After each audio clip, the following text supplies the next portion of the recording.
Hello everyone, welcome to Harshita Shirwani classes. So this is chapter number 2 of class 12th marketing, जिसका नाम है price decision.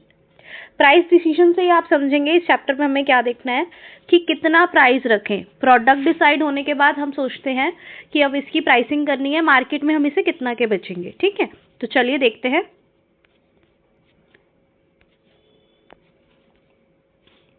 सबसे पहले price का मतलब क्या होता है. Money charged for a product और सर्विस. किसी भी प्रोडक्ट और सर्विस के लिए आप जितने भी पैसे पे करते हो या जितने भी पैसे पर्सन रिसीव करता है, अगर वो आपको प्रोडक्ट देता है तो उसे क्या कहा जाता है, प्राइस. ठीक है. The amount needed to acquire some combination of goods और इट्स अकम्पनिंग सर्विसेज. ठीक है, गुड्स और सर्विसेज का कॉम्बो भी हो सकता है. तो अब इसमें क्या याद रखोगे, मनी जो भी चार्ज किया गया है, मनी चार्ज्ड गुड्स के लिए हो, सर्विस के लिए हो या गुड्स प्लस सर्विस के लिए हो, उसे क्या कहा जाएगा, प्राइस कहा जाएगा. राइट प्राइस वो प्राइस होता है जिसमें आपके एक्सपेंसेस भी कवर हो जाएं. मतलब आप प्रोडक्ट लेते हो, उस पर कुछ वर्किंग्स करते हो, फिर उसके बाद उसमें अपना कुछ जितने भी आपके खर्चे हैं उसका टोटल कर लो और उसमें कुछ अपना प्रॉफिट ऐड करके हम क्या करते हैं, एक राइट प्राइस निकाल लेते हैं. तो राइट प्राइस कौन सा प्राइस है, जो सारे के सारे खर्चे कवर करे प्लस उसमें कुछ ना कुछ प्रॉफिट होना चाहिए फॉर द बिजनेस. उसके बाद देखिए नेक्स्ट टॉपिक है ऑब्जेक्टिव्स ऑफ प्राइसिंग. एक minute. Objectives of pricing next topic है हमारा, ऑब्जेक्टिव ऑफ प्राइसिंग. ऑब्जेक्टिव्स हमारे मेजरली 3 हेड्स में डिवाइडेड है. Profitability objective, market related objective and public relation objective. कौन कौन से हैं, profitability, market related and public relation. सबसे पहले देखना है प्रॉफिटेबिलिटी. अब आप जब भी बिजनेस स्टार्ट करते हो तो आपको उसमें क्या करना पड़ता है, थोड़ी इन्वेस्टमेंट लगानी पड़ती है. और जब भी हम किसी चीज़ में पैसे लगाते हैं तो हम कोशिश करते हैं वहाँ से हमें क्या आए, कुछ रिटर्न्स आए. ठीक है, तो हम इसमें हमारा मेन ऑब्जेक्टिव यही रहता है कि प्राइस स्ट्रक्चर कुछ ऐसा हो कि हमारा जितना भी हमने इन्वेस्टमेंट करी है उस पर कुछ ना कुछ रिटर्न मिले. अगर हमने 1 लाख रुपए बिजनेस में लगाए हैं और हम चाहते हैं हमारा इस पर एटलीस्ट 10% का क्या हो, प्रॉफिट हो, तो 1 लाख का 10% हो जाता है 10,000 रुपीज़. तो हमारे को प्राइस ऐसा रखना है, build a price structure in such a way कि आपको सफिशिएंट रिटर्न मिल पाए जो आपने सोचे हैं अपनी कैपिटल पे और अपने इन्वेस्टमेंट पे. इन्वेस्टमेंट का ही दूसरा नाम होता है कैपिटल एम्प्लॉयड. चलिए आगे देखिए. Profit maximisation. हर फर्म चाहती है कि उनका प्रॉफिट क्या होए, मैक्सिमम होए, जिससे फर्म क्या कर पाए, सरवाइव कर पाए, बिजनेस सरवाइव कर पाए. लेकिन आजकल क्या होता है, जो हमारी फर्म्स होती हैं वो सिर्फ सर्वाइवल और प्रॉफिट मैक्सिमाइजेशन पर फोकस नहीं करती हैं. वो आजकल अपनी कुछ सोशल रिस्पॉन्सिबिलिटीज भी क्या करती हैं, फुलफिल करती हैं. Not only focusing on maximising profits but also ऐसी एक्टिविटीज कर रही हैं जिससे क्या हो रहा है, सोसाइटल ऑब्लिगेशंस हमारी फुलफिल हो रही हैं. उसके बाद देखिए market related objectives. Market related objective में कैसे याद करेंगे, MMP. सबसे पहला है हमारा मीटिंग और preventing competition in market, maintaining और improving market share, price stabilisation. आपको हेडिंग्स हमेशा, जब भी आप थ्योरी पढ़ रहे हो तो आपको हेडिंग्स हमेशा याद होनी चाहिए. अंदर का कंटेंट आप समझ लो, खुद बनाकर लिख सकते हो. ठीक है, अब जैसे यहाँ है मीटिंग और preventing competition in the market. अब आपकी जो मार्केट है उसमें आपके कॉम्पिटिटर्स होंगे. ठीक है, उन कॉम्पिटिटर्स को आप बीट कर सकते हो, अपना प्राइस क्या करके कम रख सकते हैं. ठीक है, कम रख के आप क्या कर सकते हो, उन कॉम्पिटिटर्स को बीट कर सकते हो. या फिर आपको एटलीस्ट ऐसा प्राइस रखना है जो आपके कॉम्पिटिटर लेवल से क्या करे, मैच करे. ठीक है, price is set as per competitive level in the market by some firms. कुछ फर्म्स होती हैं जो प्राइस सेट कर देती हैं. उन्होंने प्राइस सेट कर दिया, उसके अकॉर्डिंग ही क्या किया जाएगा, आगे जो दूसरी फर्म्स हैं वो प्राइस सेट करती हैं. समझ गए, प्राइस ऐसा सेट करना है आपको कि आपका एक कॉम्पिटिटिव लेवल पर रहे. कुछ फर्म्स जो होती हैं वो प्राइस सेट करती है, उनके प्राइस सेट किए हुए पर आपको क्या करना होता है, अपने प्राइस सेट करने के लिए उसको यूज करना है एज अ बेस. उसके बाद देखिए कुछ फर्म्स तो फॉलो करती हैं below cost pricing to prevent new firms from entering the market. हम क्या करेंगे, ऐसा प्राइस रखेंगे जो कि बहुत कम है, जो दूसरी फर्म्स क्या करें, अफोर्ड ना कर पाए। अगर वो दूसरी फर्म इतना कम प्राइस रखेगी तो उसको क्या हो जाएगा, लॉस हो जाएगा। और लो कॉस्ट लाने के लिए जो बड़ी फर्म्स होती हैं वो क्या करती हैं, इकोनॉमीज ऑफ स्केल करती हैं।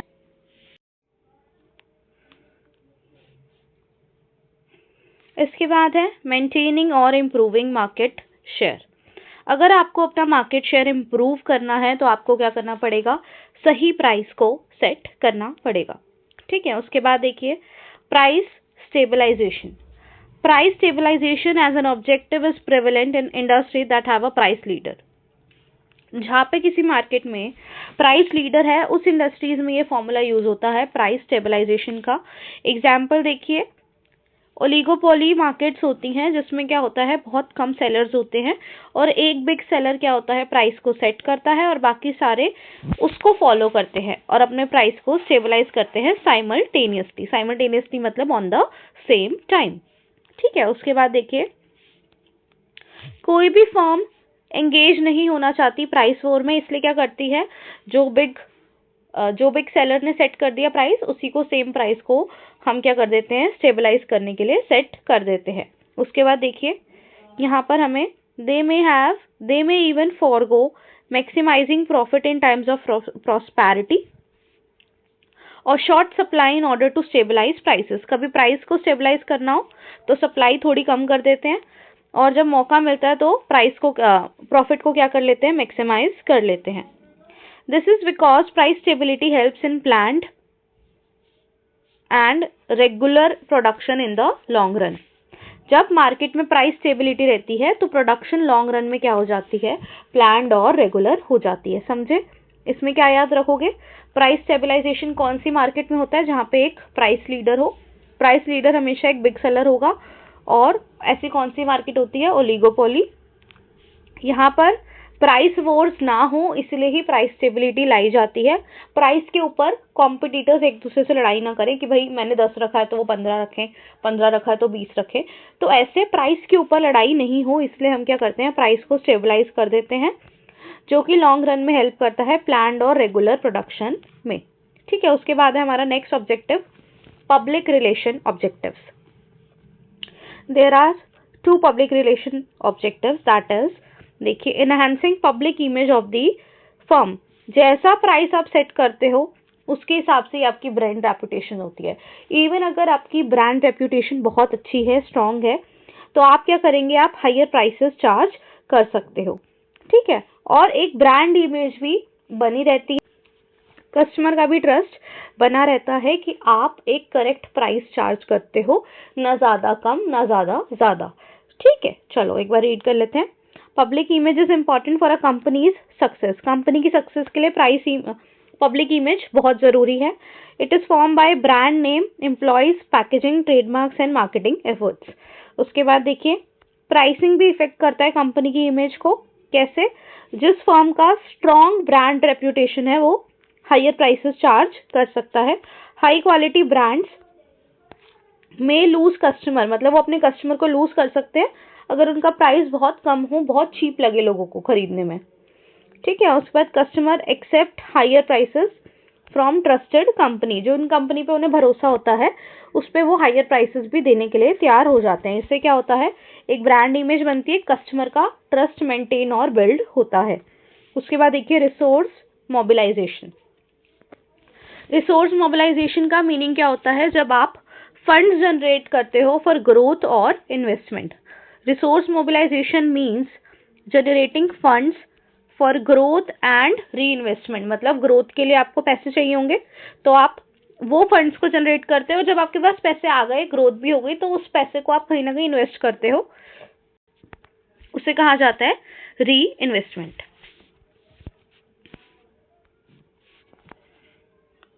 फर्म कभी कभी क्या करती है, प्राइस को ज्यादा सेट करती है जिससे क्या आ जाता है, सरप्लस प्रॉफिट आ जाता है और फिर उस सरप्लस प्रॉफिट को यूज किया जाता है एक्सपेंशन और री इन्वेस्टमेंट के लिए।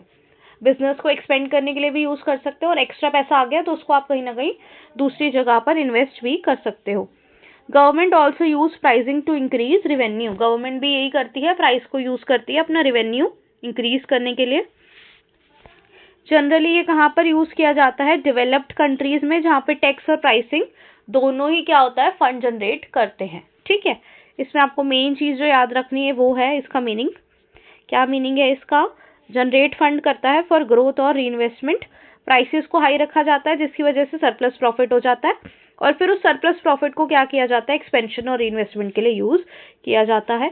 उन कंट्रीज में जहाँ पे गवर्नमेंट की इनकम होती है टैक्सेस से, वहाँ पे गवर्नमेंट क्या करती है? प्राइसिंग को यूज करती है अपना रेवेन्यू इंक्रीज करने के लिए, और ज्यादातर ये कहाँ होता है? डेवलप्ड कंट्रीज में। It is very important, objectives में से क्वेश्चन बहुत ज्यादा आते हैं, तो आपको ये सारे याद करने हैं। प्रॉफिटेबिलिटी ऑब्जेक्टिव टीपी, टी क्या है हमारा? टारगेटेड रेट ऑफ रिटर्न और इन्वेस्टमेंट सफिशिएंट होना चाहिए, ठीक है, जिसमें हमारे खर्चे निकल जाए और हमारा कुछ प्रॉफिट भी आ जाए। उसके बाद प्रॉफिट मैक्सिमाइजेशन बताया मैंने आपको। प्रॉफिट मैक्सिमाइजेशन सर्वाइवल के लिए ज़रूरी है, लेकिन जिस सोसाइटी में आप काम कर रहे हो वहाँ पर आपको थोड़ी सोसाइटल और ऑब्लिगेशंस को भी क्या करना है? फुलफिल करना है। उसके बाद हमारा क्या था? Market related. मार्केट रिलेटेड में सबसे पहले आता है कंपटीशन। कंपटीशन बीट करना है आपको, फिर उसके बाद अपना मार्केट शेयर क्या करना है? मेंटेन करना है और इम्प्रूव करना है। और उसके बाद है प्राइस स्टेबलाइजेशन, जिसमें हमें प्राइस स्टेबलाइज करना है। जो कॉम्पिटिटर का प्राइस है वही प्राइस रखकर हम प्राइस को स्टेबलाइज करते हैं, ताकि प्राइस वॉर्स ना हो, लड़ाइयाँ ना हो। ठीक है, और ये ज़्यादातर कहाँ होता है? ओलिगोपोली मार्केट में होता है, जहाँ पे बहुत ही कम सेलर्स होते हैं। पब्लिक रिलेशन में हमने पढ़ लिया, पब्लिक इमेज इन्हांस होती है, और अच्छी इमेज वाली कंपनियां क्या करती हैं? थोड़ा हाई प्राइस चार्ज करती हैं। अगर वो ऐसा नहीं करती तो कस्टमर के सामने उसकी ब्रांड इमेज कुछ ना कुछ कम हो जाती है। ठीक है, प्राइस को यूज किया जाता है अपनी ब्रांड इमेज को बिल्ड करने के लिए और कस्टमर का ट्रस्ट पाने के लिए। उसके बाद है हमारा रिसोर्स मोबिलाइजेशन। फंड्स को जनरेट करना है। फंड्स कैसे जनरेट कर सकते हो? थोड़ा हाई प्राइस चार्ज करो, सरप्लस प्रॉफिट आ जाएगा। उस सरप्लस प्रॉफिट को आप एक्सपेंशन ऑफ द बिजनेस के लिए यूज कर सकते हो, री इन्वेस्टमेंट के लिए यूज कर सकते हो। गवर्नमेंट भी ऐसी जगह पर जहां पर गवर्नमेंट टैक्सेस को यूज करती है फंड्स को जनरेट करने के लिए, उधर क्या होता है? प्राइसिंग को यूज किया जाता है to increase revenue by the government. चलिए, ये हो गए हमारे कुछ ऑब्जेक्टिव्स। उसके बाद है importance of the pricing. Pricing करने की जरूरत क्या है? फायदे क्या है? ठीक है, दो तरीके से फायदे देखने हैं। एक तो कंज्यूमर के लिए फायदा देखना है आपको प्राइसिंग का, और एक फर्म के लिए देखना है। फर्म के लिए आपको इंपॉर्टेंस कैसे याद करोगे? आपने एक निमोनिक्स बनाया है, दैट इज फिर क्यों पीसीएम इमेज। फिर क्यों पीसीएम इमेज। फिर से क्या है? फर्म्स कॉम्पिटिटिव पोजीशन और मार्केट शेयर। अपना मार्केट शेयर बनाने के लिए और कॉम्पिटिटिव पोजीशन एक मार्केट में बनाने के लिए आपको क्या करना होता है? प्राइसिंग पे ध्यान देना पड़ता है। फिर क्यू से क्या है हमारा? Quantum of production. जिस हिसाब से आपका प्राइस होता है उसके हिसाब से ही आपका प्रोडक्शन डिसाइड होता है कि ज़्यादा करना है या कम करना है। फॉर एग्जाम्पल, अगर आपके प्रोडक्ट का प्राइस इज़ वेरी लो तो आप क्या करते हो? ज़्यादा बल्क में प्रोडक्शन कर सकते हो। लेकिन आपका प्रोडक्ट का प्राइस अगर बहुत ज़्यादा है तो आप प्रोडक्शन थोड़ा कम करते हो। उसके बाद देखिए, फिर का क्या है? Financial goals of the company. Her company के कुछ फाइनेंशियल गोल्स होते हैं, वैसे ही जैसे आपके पर्सनल गोल्स होते हैं वैसे बिजनेस के फाइनेंशियल गोल्स होते हैं। उनको फुलफिल करने के लिए फंड्स चाहिए, तो उसके लिए भी प्राइसिंग क्या है? बहुत ज़रूरी है, क्योंकि प्राइसिंग से ही क्या होगा? पैसे आएंगे। उसके बाद है quality and variants in the production. जैसे जैसे आपकी टाइप की क्वालिटी है वैसे वैसे आपको प्राइसिंग करनी होती है। ठीक है, अगर आपकी 4 टाइप की क्वालिटीज आती हैं तो उसके हिसाब से आपको प्राइसिंग करनी पड़ेगी, इसलिए प्राइसिंग इज वेरी इंपॉर्टेंट। उसके बाद है पीसीएम। पी से क्या है हमारा? Product positioning and distribution in the market. आपको एक प्रोडक्ट की अपनी मार्केट में पोजीशन बनानी है, उसको जगह जगह पर डिस्ट्रीब्यूट करना है, इसलिए उसके लिए भी आपके लिए प्राइसिंग बहुत इंपॉर्टेंट है। सी से क्या है हमारा? Consistency with other variable in the marketing mix. आपके मार्केटिंग मिक्स में क्या होता है? बहुत सारे प्रोडक्ट्स होते हैं।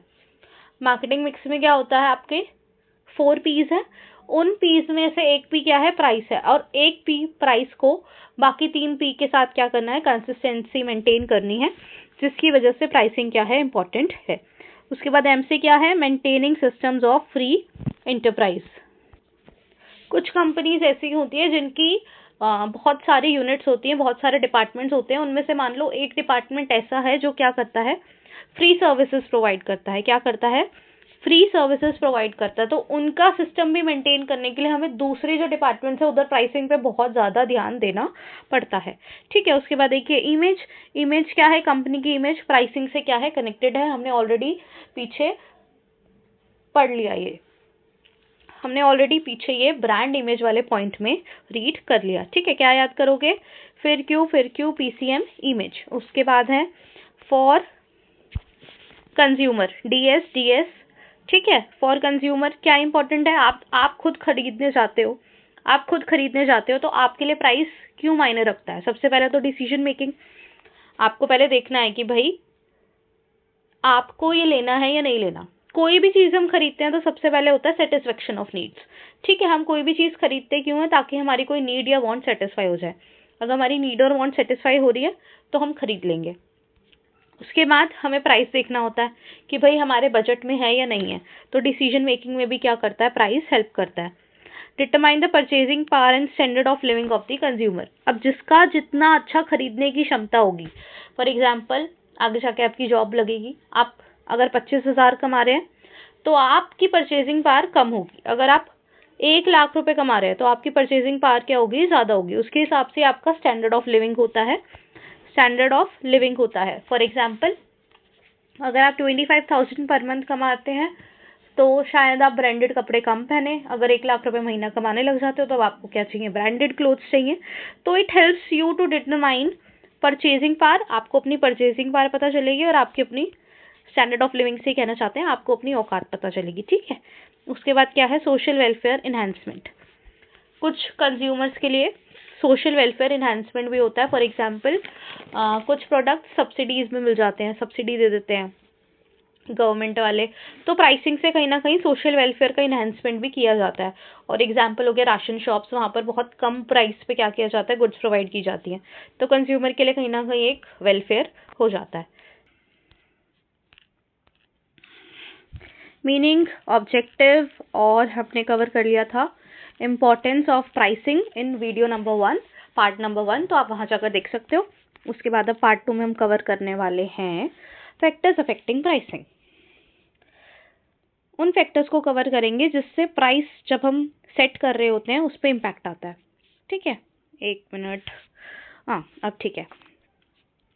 Factors affecting pricing. ठीक है, ये है हमारा pricing decision. It is surrounded by many factors. ठीक है, यहाँ पे बहुत सारे फैक्टर्स आते हैं। तो सबसे पहले ये वाले जो फैक्टर्स हैं हमारे, that is cost, objectives, organisational factors, marketing mix और प्रोडक्ट डिफरेंशिएशन। ये क्या है? इंटरनल फैक्टर्स हैं, क्योंकि ये कहीं ना कहीं फर्म के कंट्रोल में होते हैं। लेकिन कुछ एक्सटर्नल फैक्टर्स भी होते हैं जो फर्म की कंट्रोल में नहीं होते। वो कौन कौन से हैं? देखिए ये वाले। इसमें क्या क्या आता है? बायर्स, ठीक है, जो हमसे प्रोडक्ट खरीद रहे हैं। आप सोचो एज अ बिजनेस, आपसे जो प्रोडक्ट खरीद रहा है वो आपका बायर है। डिमांड, आपने प्रोडक्ट लॉन्च कर दिया, अब उसकी कितनी डिमांड आएगी कितनी नहीं आएगी क्या आपके हाथ में है? नहीं है। वो हो गया एक्सटर्नल फैक्टर। उसके बाद है सप्लायर। सप्लायर्स कौन होते हैं? जिससे आप रॉ मटेरियल परचेज करते हो या गुड्स परचेज करते हो रीसेल पर्पस के लिए, तो वो हो गए हमारे सप्लायर्स। तो सप्लायर्स भी एक फैक्टर्स हैं प्राइसिंग के टाइम पे। उसके बाद है कंपटीशन। मार्केट में कैसा कंपटीशन है? अच्छा है, हेल्दी कंपटीशन है, या फिर बहुत फाइट होती है, प्राइस वॉर्स होती हैं। ये सारी चीज़ें भी क्या करती हैं? प्राइसिंग पे इम्पैक्ट करती हैं। उसके बाद है गवर्नमेंट।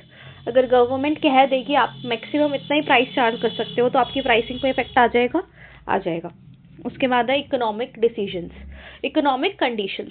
आपकी कंट्री की इकोनॉमिक कंडीशंस क्या है, उससे भी क्या होता है? प्राइस इफेक्ट होता है।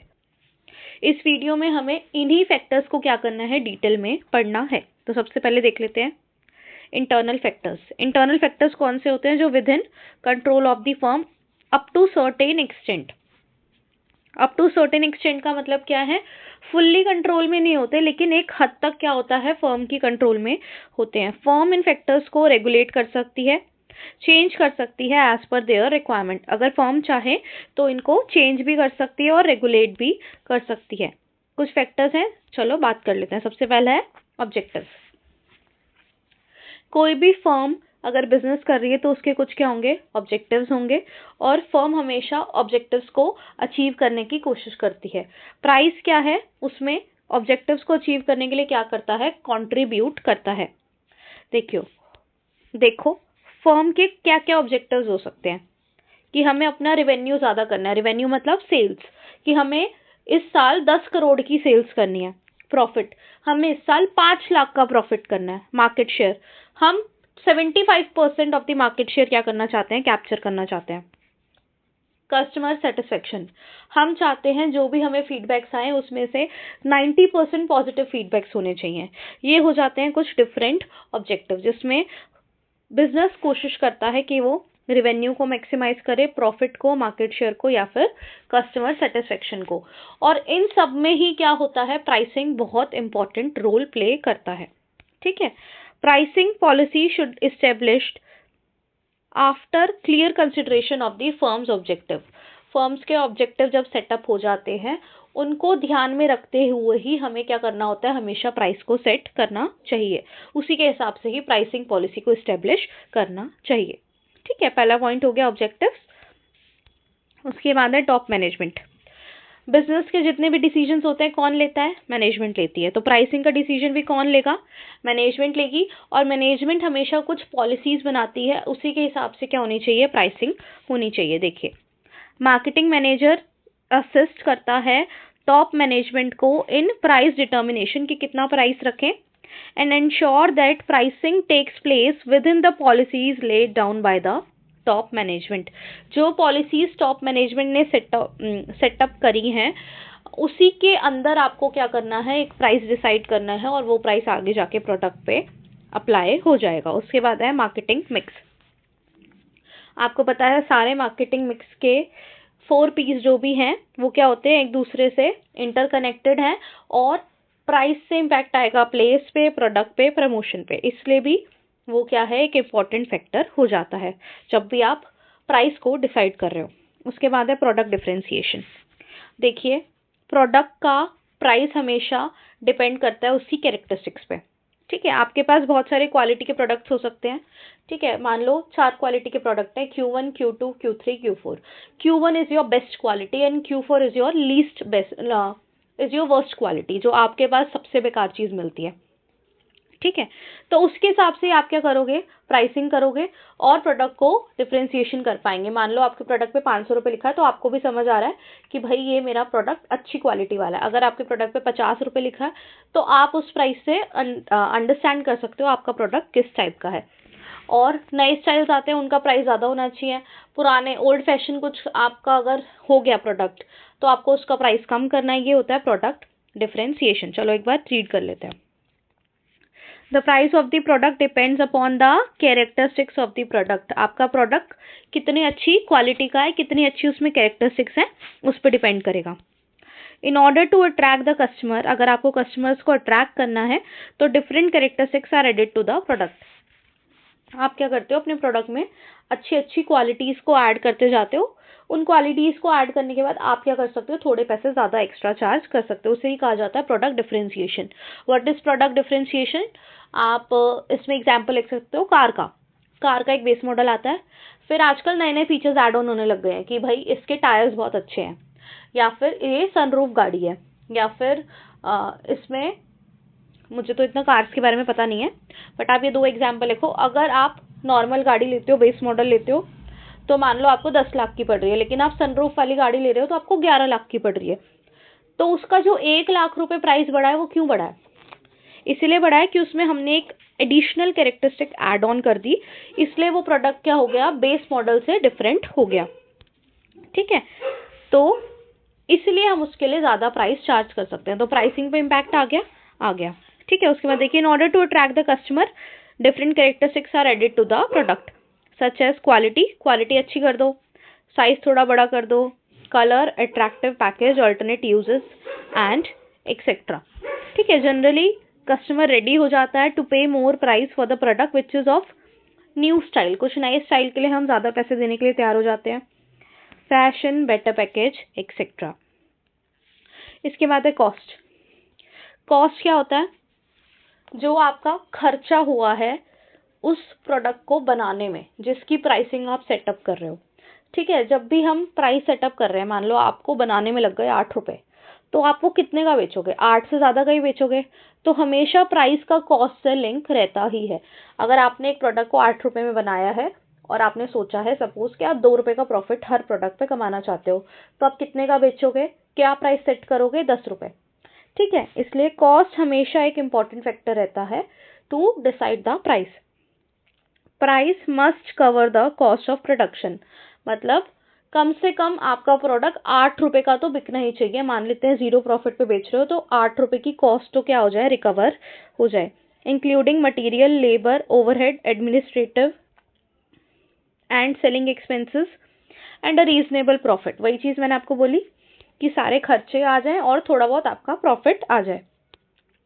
किसी भी चीज़ को बनाने के लिए आपका मटेरियल लगेगा, लेबर लगेगा, ओवरहेड्स लगेंगे, सेलिंग एक्सपेंसेस लगते हैं। ठीक है, इसके बाद है in deciding to market a product a firm may try to decide what price are realistic considering current demand and competition in the market.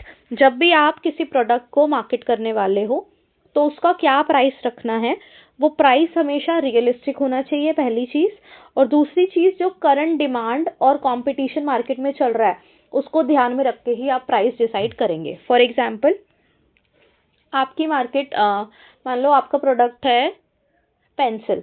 ठीक है, पेंसिल फॉर एग्जाम्पल 5 रुपीज़ की मार्केट में बिकती है, लेकिन आप वही सेम पेंसिल अगर 10 रुपए की ला रहे हो, ठीक है, 10 रुपए की ला रहे हो, तो कोई खरीदेगा क्या? नहीं, क्योंकि वो रियलिस्टिक ही नहीं है। तो आपको हमेशा कॉम्पिटिटर्स को देखना है, वो प्राइस क्या सेट कर रहे हैं, प्लस आपको डिमांड देखनी है। अगर आपको पता है एक प्रोडक्ट की डिमांड ही 100 है, 100 पेंसिल बिकती हैं दिन की, और आप प्रोडक्शन कर रहे हो 1000 पेंसिल्स का, तो क्या वो लिंक होगा? नहीं। आपको हमेशा डिमांड को देखना है, उसके हिसाब से ही प्रोडक्शन करना है, उसके हिसाब से ही प्राइस सेट करना है। ठीक है, ये हो गए हमारे इंटरनल फैक्टर्स। कितने हैं? 5 हैं। उसके बाद है हमारा एक्सटर्नल फैक्टर। एक्सटर्नल फैक्टर से ही, नाम से ही पता चल रहा है, जो फर्म की कंट्रोल में नहीं है, जो फर्म की कंट्रोल में नहीं है। ठीक है, ना ही आप इसे ऑल्टर कर सकते हो, ना ही आप इसे चेंज कर सकते हो। अब देखिए एक्सटर्नल फैक्टर्स में आता क्या क्या है। सबसे पहला है डिमांड। डिमांड आपके हाथ में नहीं होती। The nature and condition of demand should be considered when fixing the price. Demand से प्राइस पे इम्पैक्ट आता है क्या? हाँ, आता है। ठीक है, आप ये कहाँ पढ़ते हो? इकोनॉमिक्स में पढ़ते हो, लॉ ऑफ डिमांड। देखिए, जब भी आप प्राइस सेट कर रहे हो तो आपको 2 चीज़ें कंसिडर करनी है डिमांड से रिलेटेड, नेचर और कंडीशन। अगर डिमांड इनइलास्टिक है तो आप क्या कर सकते हो? ज़्यादा प्राइस चार्ज कर सकते हो। और डिमांड इलास्टिक है, प्राइस से उस पर इम्पैक्ट आता है, तो आपको कैसा प्राइस चार्ज करना चाहिए? लो प्राइस। ये चीज़ आपको याद करनी है। उसके बाद है इकोनॉमिक कंडीशंस। आपकी जो भी बिजनेस है वो कहाँ काम करता है? कंट्री की इकोनॉमी में, कंट्री की मार्केट में। तो इकोनॉमिक कंडीशन का प्राइस पे इफेक्ट आता है। और इकोनॉमिक कंडीशन से क्या कहना चाह रहे हैं? इन्फ्लेशन। जो भी आप मैक्रो इकोनॉमिक्स में पढ़ के आए हो ना, वो सारे कैसे फैक्टर्स हैं? वो फैक्टर्स होते हैं जो एक्सटर्नल फैक्टर्स होते हैं। Inflation, deflation, trade cycle etcetera. देखो, अगर आपका चल रहा है इन्फ्लेशनरी पीरियड, ठीक है, तो आपको प्राइस कैसे चार्ज करना पड़ेगा? ज़्यादा चार्ज करना पड़ेगा। रिसेशन पीरियड का मतलब होता है मंदा चल रहा है, तो आपको अपने टर्नओवर को, मतलब मंदा चलता है तो आपकी सेल्स ही नहीं हो रही होती, ठीक है, आप सेल्स को कैसे बढ़ा सकते हो? उस टाइम पे प्राइस को कम चार्ज करो तो कस्टमर अट्रैक्ट हो जाते हैं। उसके बाद है बूम पीरियड। बूम का मतलब होता है कि भाई अब डिमांड बहुत बढ़ गई है आपके प्रोडक्ट की। जैसे दिवाली के टाइम पे क्या होता है, नए कपड़ों की डिमांड बढ़ जाती है। अब जैसे ईद आ रही है, तो ईद पे क्या होता है, जो मुस्लिम्स होते हैं वो नए कपड़े पहनते हैं, तो नए कपड़े, नए शूज़, एवरीथिंग न्यू, तो वो क्या होता है, उनके लिए फेस्टिवल है, तो उस टाइम पे वो बूम पीरियड है। उससे क्या होगा, उस टाइम पे सेल्स इंक्रीज होंगी, उस टाइम पे आपका प्रॉफिट इंक्रीज हो सकता है। ठीक है, प्लस ये जैसे दिवाली है, दिवाली पे पटाखे बिकते हैं, मिठाइयाँ बिकती हैं, और हमारे नए क्लोथ्स लेते हैं हिंदू लोग, तो उस टाइम पे भी क्या होता है, बूम होता है। वैसे ही क्रिसमस और न्यू ईयर, यूएस में मार्केट कब बूम होती है? जब क्रिसमस और न्यू ईयर आता है, वो लोग सेलिब्रेट करते हैं, एक दूसरे को गिफ्ट्स देते हैं, जिसकी वजह से गिफ्टिंग प्रोडक्ट्स की भी क्या हो जाती है, इंक्रीज हो जाती है। New cloth, shoes and festivals हैं तो चॉकलेट्स वगैरह वहाँ पर दी जाती हैं, तो उसका भी क्या हो जाता है, अचानक से बूम पीरियड आ जाता है। जब भी बूम पीरियड आता है आपको थोड़ा सा प्राइस क्या कर देना है, इंक्रीज कर देना है, to cover the increasing cost of production and the distribution, ताकि हमारा कॉस्ट ऑफ प्रोडक्शन और डिस्ट्रीब्यूशन में जो भी खर्चा है वो क्या हो जाए, कवर हो जाए। उसके बाद है गवर्नमेंट रेगुलेशंस। गवर्नमेंट रेगुलेशंस दो टाइप की हो सकती हैं, या तो वो सपोर्टिव होंगी या फिर वो अनसपोर्टिव होंगी। ठीक है, अब देखो सपोर्टिव हैं और आपके बिजनेस को प्रमोट कर रही हैं तो आप प्राइस को हायर चार्ज कर सकते हो। अगर गवर्नमेंट आपके अगेंस्ट में है और एक प्रेशर एग्जर्ट कर रही है, रेगुलेटरी प्रेशर मतलब आपको रूल्स एंड रेगुलेशंस को फॉलो करना पड़ेगा, ऐसा कह रही है, तो आप हायर प्राइस चार्ज नहीं कर सकते। इसके बाद है कंपटीशन। जितने ज़्यादा आपके सब्स्टिट्यूट्स अवेलेबल होंगे मार्केट में उतना ज़्यादा आपका कंपटीशन होता है और उससे ही इम्पैक्ट आता है हमारे प्राइस के ऊपर। ठीक है, तो आपको जब भी आप प्राइस सेट कर रहे हो तो आपको अपने कॉम्पिटिटर्स का प्राइस देखना है और क्या क्या सब्स्टिट्यूट्स अवेलेबल हैं उस सेम प्रोडक्ट के। ठीक है, चलो उसके बाद है हमारा सप्लायर। जब भी आप प्राइसिंग डिसीजंस कर रहे हो तो आपको इन 3 लोगों का हमेशा ध्यान रखना है। कौन कौन है, supplier of raw material, manufacturer and the final consumer. अगर मान लो रॉ मटेरियल जिसने दिया उसने ही रॉ मटेरियल का प्राइस ज़्यादा चार्ज कर दिया, ठीक है, तो मैन्युफैक्चरर को ज़्यादा पैसों में मिला है वो, तो अब वो जो प्रोडक्ट बेचेगा तो वो क्या करेगा, ज़्यादा चार्ज करेगा, जिसकी वजह से एट लास्ट कंज्यूमर से भी क्या होगा, महंगा प्रोडक्ट मिलेगा उसे और ज़्यादा चार्ज किया जाएगा। रॉ मटेरियल का प्राइस बढ़ा, ठीक है, फॉर एग्जांपल मान लो एक प्रोडक्ट ले लेते हैं हम, प्लास्टिक। ठीक है, प्लास्टिक का आप एक प्लास्टिक की बोतल खरीदने गए, एक एग्जांपल ले लेते हैं, मान लो प्लास्टिक। ठीक है, प्लास्टिक का प्राइस क्या हो गया, इंक्रीज हो गया और आप मार्केट में गए हो, ये हमारी वाटर बॉटल। ठीक है, आप वाटर बॉटल परचेज करने गए हो प्लास्टिक की और इसका प्राइस आप जब पहले लेने गए थे तब था 100। अब क्या हुआ, प्लास्टिक का प्राइस इंक्रीज हो गया। रॉ मटेरियल, अब प्लास्टिक की बोतल है तो उसके लिए प्लास्टिक यूज होगा, तो जो मैन्युफैक्चरर है उस बोतल का वो गया प्लास्टिक खरीदने की, भाई प्लास्टिक दे दे मुझे बॉटल्स बनानी है। तो सप्लायर ने कहा कि भाई पहले मैंने तुझे 10 रुपए का दिया था, अब ये 12 रुपए किलो हो गया। उसने कहा चल कोई नहीं 12 रुपए का दे दे। अब मैन्युफैक्चरर को वो 12 का पड़ा है, पहले जब 10 का पड़ा था उसने आपको 100 रुपए की बोतल बेची थी, अब जब उसे 12 रुपए का पड़ा है तो वो आपको कितने की बोतल बेच रहा है, 120 की। डायरेक्ट इम्पैक्ट रॉ मटेरियल के प्राइस इंक्रीज का किस पे आ जाता है, फाइनल कंज्यूमर प्रोडक्ट पे। ठीक है, समझे क्या है। उसके बाद देखिए है नेक्स्ट टॉपिक, बायर। बायर का बिहेवियर भी प्राइसिंग पे डिपेंडेबल होता है। अगर आप किसी प्रोडक्ट को लेके हैबिचुअल हो जाते हो तो प्राइस अगर ज़्यादा भी चार्ज होगा तो भी वो प्रोडक्ट बिकेगा। फॉर एग्जाम्पल जो लोग स्मोकिंग करते हैं, अल्कोहल लेते हैं, कंज्यूम करते हैं, उनका ये होता है, इवन आज उन्हें 100 रुपए की मिल रही है, आज उन्हें 100 रुपए की मिल रही है, वो तब भी कंज्यूम करेंगे, चाहे आप उन्हें 400 की भी बेचोगे ना तब भी वो कंज्यूम करेंगे। इसीलिए हैबिचुअल प्रोडक्ट्स के लिए क्या होता है, प्राइसिंग को थोड़ा सा हाई चार्ज किया जा सकता है। उसके बाद है buyer have a particular perception of product being a symbol of prestige, status और यूटिलिटी। एग्जाम्पल है लग्जरी कार्स। कुछ बायर्स को लगता है कि भाई वो स्टेटस सिंबल है कुछ महंगे products. For example luxury cars रखना एक स्टेटस सिंबल है, it is a symbol of prestige, status और यूटिलिटी। तो कुछ बायर्स का ये हो जाता है, तो ये बायर्स का हो जाता है बिहेवियर जो प्राइसिंग पे इम्पैक्ट करता है। अगर वो कार महंगी नहीं होगी तो बायर नहीं खरीदेगा, उस बायर का नेचर ही यही है, इसलिए बायर का बिहेवियर प्राइसिंग डिसीजन पर इम्पैक्ट करता है। तो ये हो गए हमारे एक्सटर्नल फैक्टर्स। ठीक, टाइप ऑफ प्राइसिंग मेजरली देखा जाए तो 5 टाइप की प्राइसिंग होती है। ठीक है, कौन कौन सी, demand oriented, cost oriented, competition oriented, market driven pricing and the value based pricing. तो सबसे पहले हम देखेंगे डिमांड ओरिएंटेड प्राइसिंग। यहाँ पर मार्केट में प्रोडक्ट की कितनी डिमांड है उसके बेसिस पे क्या किया जाता है, प्राइसिंग की जाती है। डिमांड बेस्ड मेथड्स हैं perceived value pricing, differential pricing, skimming pricing and the penetration pricing.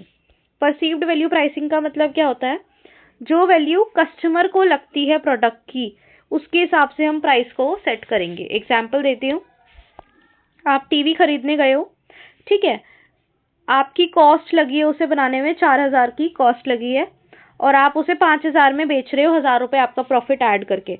ये हो गई कॉस्ट, ये हो गया हमारा प्राइस। लेकिन अगर कस्टमर मार्केट में आता है, वो टीवी को देखता है, वो उसकी कुछ वैल्यू लगाता है अपने दिमाग से, अपनी नॉलेज से, ठीक है। मान लो उसने टीवी की वैल्यू लगाई 4,500। जब आप उस प्रोडक्ट को उस वैल्यू पर बेचो जो कस्टमर सोचता है, उसे कहा जाता है perceived value pricing. Price is fixed on the basis of customer perception.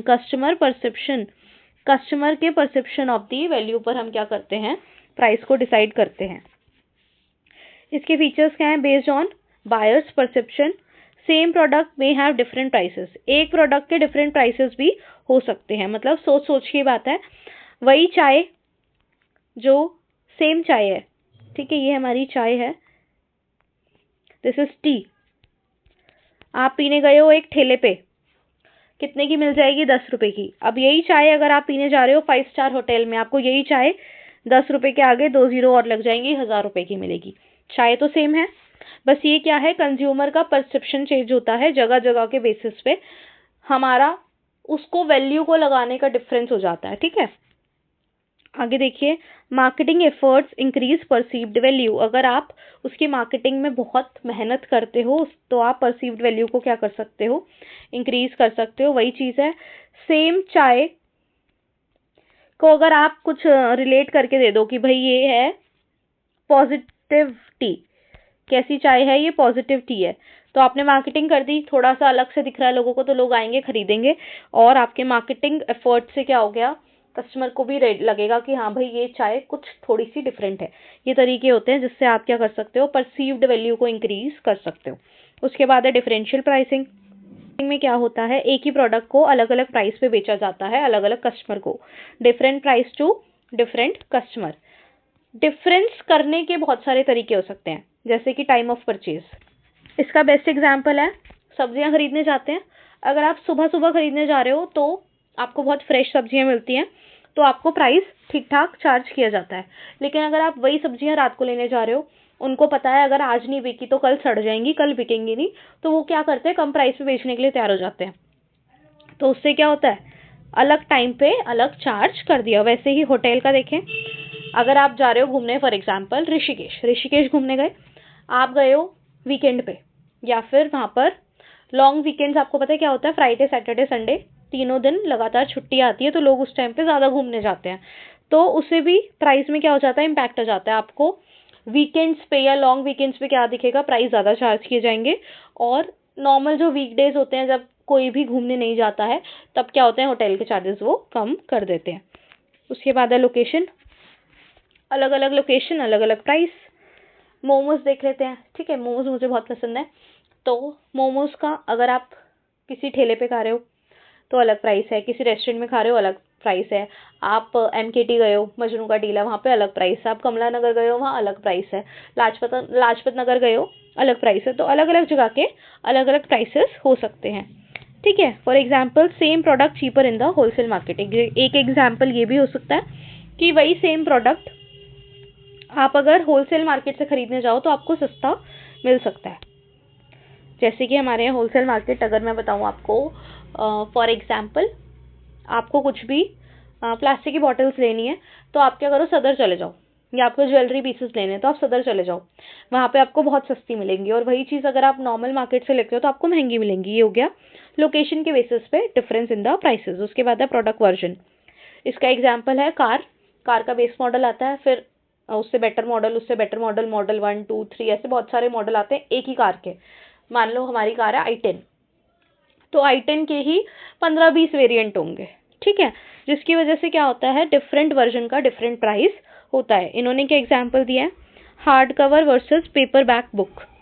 आपने इसका एग्जाम्पल मैं ले लेती हूँ नोटबुक का, ठीक है, आप रजिस्टर्स परचेज करके आते हो, सेम रजिस्टर है बट डिफरेंट वर्जन है, मतलब मान लो लाइन वाला है, आपकी सिंगल लाइनर रजिस्टर है, या आपके प्लेन पेजेस वाले रजिस्टर है, या फिर स्पाइरल वाला रजिस्टर है, या बिना स्पाइरल वाला रजिस्टर है, नंबर ऑफ पेजेस ज़्यादा है, तो जैसे जैसे प्रोडक्ट के डिफ्रेंसिएशन होते हैं, प्रोडक्ट के वर्जन आते हैं, उसके हिसाब से प्राइसिंग में भी क्या हो जाता है, डिफरेंट हो जाती है वो भी।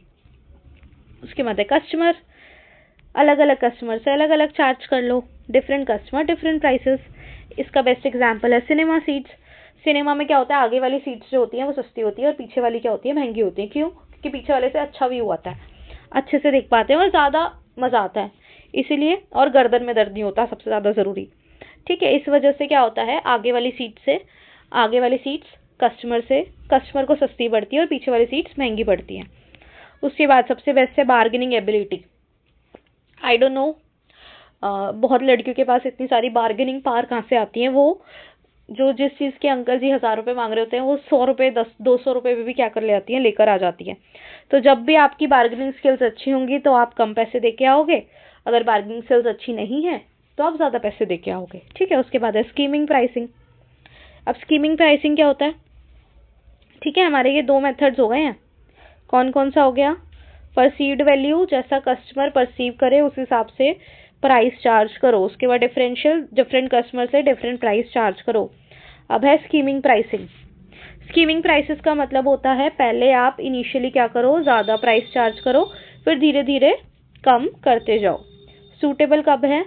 जब आपकी डिमांड इनइलास्टिक है। इनइलास्टिक मतलब प्राइस से उस पर ज़्यादा इम्पैक्ट नहीं आता, कॉम्पिटिटर बहुत कम है, मार्केट सेगमेंट एक्सिस्ट करता है, प्राइस इलास्टिसिटी अननोन है, low risk in price change, अगर आप प्राइस चेंज करते हो तो ज़्यादा रिस्क नहीं है, हाई क्वालिटी आपका प्रोडक्ट है।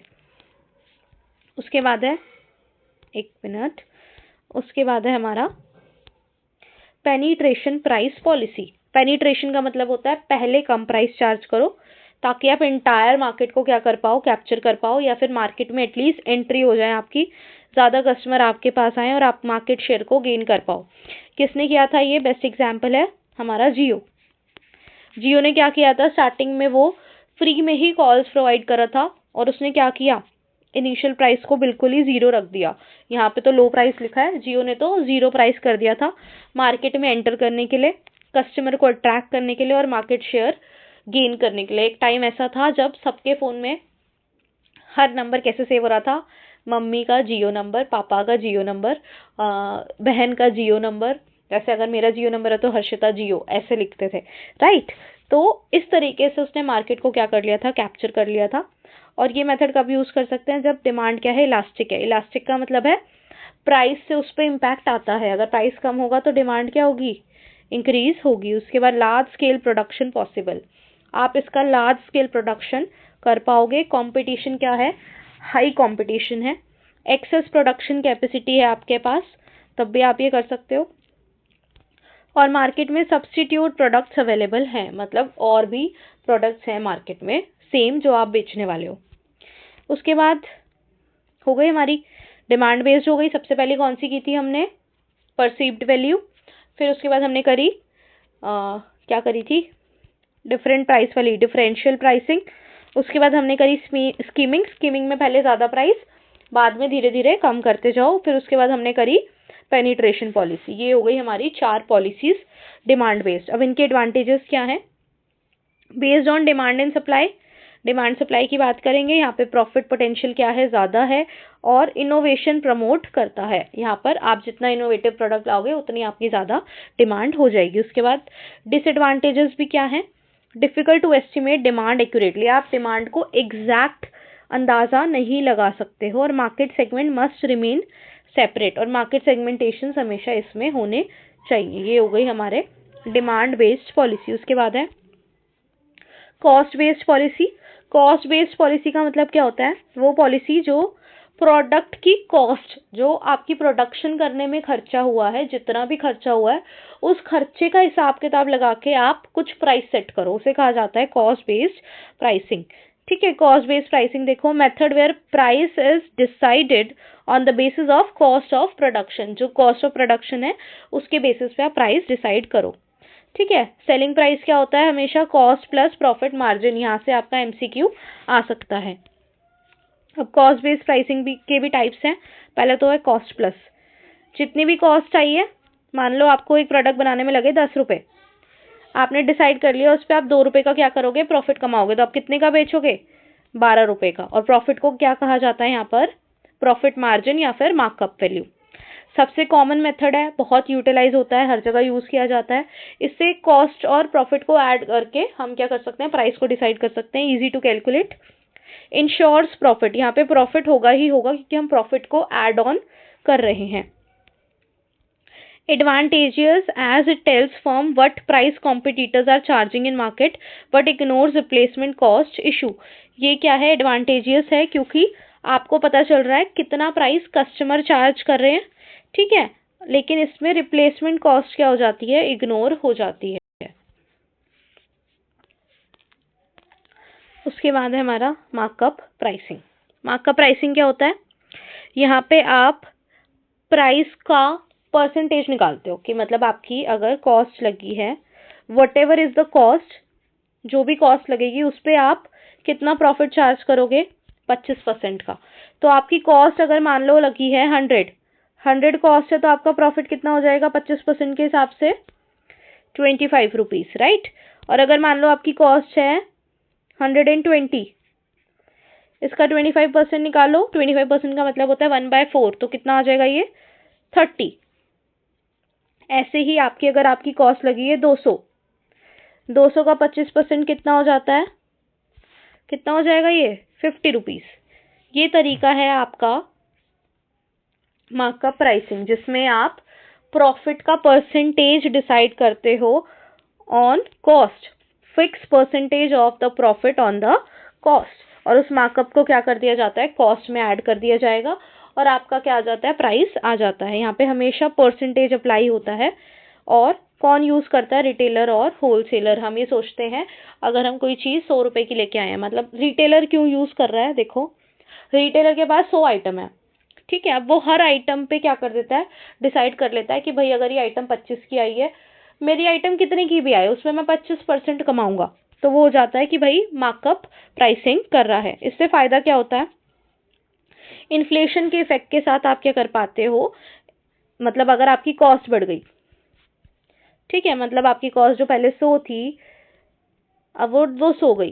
पहले आप कितना प्रॉफिट रख रहे थे, 25% के हिसाब से 25 रुपए, यहाँ पे आप रख रहे थे 50 रुपए। जैसे आपकी कॉस्ट बढ़ी आपका प्रॉफिट भी अपने आप बढ़ गया। तो ये इन्फ्लेशन को फाइट करने के लिए हेल्प करता है। उसके बाद देखिए ब्रेक इवन प्राइसिंग।